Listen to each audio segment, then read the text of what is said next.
நமஸ்காரம். நான் இன்றைக்கி எண்ணெய் கத்திரிக்காய் பண்ண போகிறேன். வாங்க அதுக்கு என்னென்ன சாமான் வேணும்னு காமிக்கிறேன். இந்த 1/2 கிலோ கத்திரிக்காய் ஒரே மாதிரி சின்ன சின்னதாக பொறுக்கி எடுத்து வச்சுருக்கேன். அதுக்கு வறுக்கிறதுக்கு மிளகா, காஞ்ச மிளகா ஒரு 6 வச்சுருக்கேன். தனியா 2 ஸ்பூன் வச்சுருக்கேன். வேர்க்கடலைக்காய் ஒரு 50 கிராம் வச்சுருக்கேன். எள்ளு 1 ஸ்பூன் பெரிய ஸ்பூன் வச்சுட்டுருக்கேன். கசகசா வச்சுருக்கேன். மஞ்சள் பொடி வச்சுட்டுருக்கேன். அதுக்கப்புறம் வெங்காயம் ஒரு 2, தக்காளி ஒரு 3 வச்சுருக்கேன். தாளிக்கிறதுக்கு பெருங்காயம், கடுகு, ஜீரகம், கருவேப்பிலை, எண்ணெய் வச்சுட்டுருக்கேன். தேங்காய் 1 கப்பு வச்சுருக்கேன். உப்பு வச்சுட்டுருக்கேன். எண்ணெய் கத்திரிக்காய்க்கு மசாலா உள்ளே போடுறதுக்கு முதல்ல இதை வறுத்துக்க போகிறோம். முதல்ல பாண்டிலி போட்டு எண்ணெய் வச்சுருக்கேன். முதல்ல மிளகா போட்டுக்கிறேன்.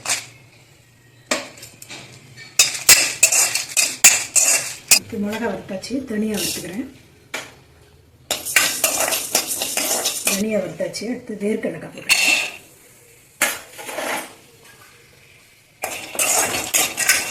வேர்க்கடலை வெடிக்கும் போது எள்ளு போட்டுக்கிறேன்.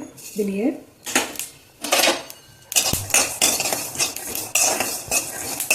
எள்ளு வெடித்த உடனே ஆஃப் பண்ணிவிட்டு இதிலே கசகசா போட்டுக்கலாம். ஒரு 2 நிமிஷம் வறுத்துக்கலாம். வறுத்து வச்சுருக்கேன். இப்போ அரைக்கிறதுக்கு முதல்ல வெங்காயம் அதில் போட்டுக்கலாம். அப்புறம் தேங்காய் போட்டுக்கிறேன். மஞ்சள் பொடி கொஞ்சம் போட்டுக்கலாம்.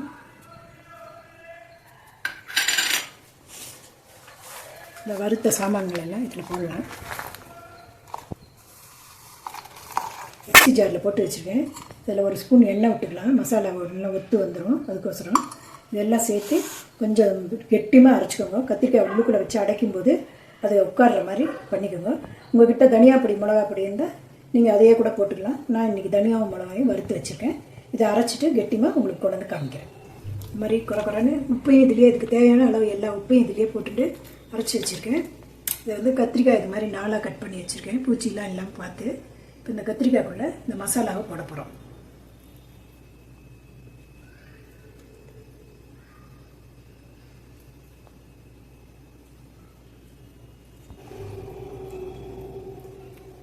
எவ்வளோ போடுறது அவ்வளோ அடைச்சிக்கலாம்.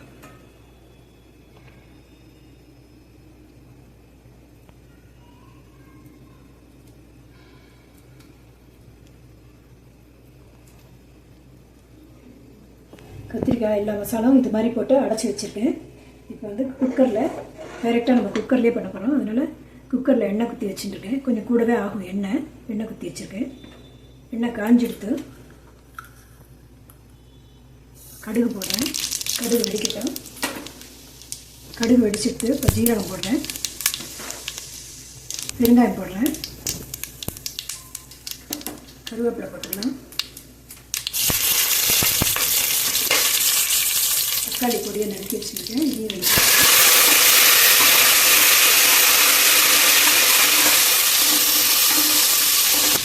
டொமேட்டோ 5 நிமிஷம் வதங்கினதுக்கப்புறம் கத்திரிக்காயை அப்படியே ஒன்றா எடுத்து நிதானமாக வைக்கணும். இல்லைன்னா இந்த மசாலாலாம் எல்லாம் கொட்டி போயிடும். நல்லா இப்படியே வைக்கணும். கத்திரிக்காயை 10 நிமிஷம் இந்த மாதிரி கலர் மாறுற மாதிரி வதக்கி வச்சுருக்கேன். இப்போ இந்த மீறி இருக்கிற மசாலாலாம் எவ்வளோ உங்களுக்கு கிரேவி வேணுமோ அவ்வளோக்கு தகுந்த மாதிரி தண்ணியை குத்தி அது மேலே குத்திடலாம். மெதுவாக அப்படியே திருப்பி விடணும். இந்த மசாலாவுக்கு உங்களுக்கு வேணும்னா பட்டை, லவங்கம், இது பூண்டு இதெல்லாம் கூட நீங்கள் போட்டு அரைச்சிக்கலாம். நான் அதெல்லாம் போடலை. கத்திரிக்காய் கொஞ்சம் முழுகிற அளவுக்கு ஜலம் குத்திட்டிங்கன்னா குக்கர் மூடும்போது இது நல்லா வெந்துடும். இப்போ நீங்கள் உப்பு செக் பண்ணிக்கோங்க. எல்லா மசாலாவும் மிச்சம் இருக்கிறதெல்லாம் ஜலம் குத்தி அளந்து குத்தின்ட்டேன். இப்போ நீங்கள் உப்பு செக் பண்ணிக்கோங்க இந்த டைமில். அதுக்கப்புறம் இப்போ இதை அப்படியே குக்கரில் மூடிட்டு 2 விசிலோ 1 விசிலோ விட்டுட்டு ஆஃப் பண்ணிவிட்டேன். கத்திரிக்காய் எண்ணெய் கத்திரிக்காய் இப்படி தான் இருக்கும். நீங்களும் இதை பண்ணி பாருங்கள். சப்பாத்தி, தோசை, சாதம் எல்லாத்துக்குமே இது செட் ஆகும். நீங்களும் பண்ணி பார்த்துட்டு சொல்லுங்கள். அடுத்த வீடியோவில் பார்க்கலாம்.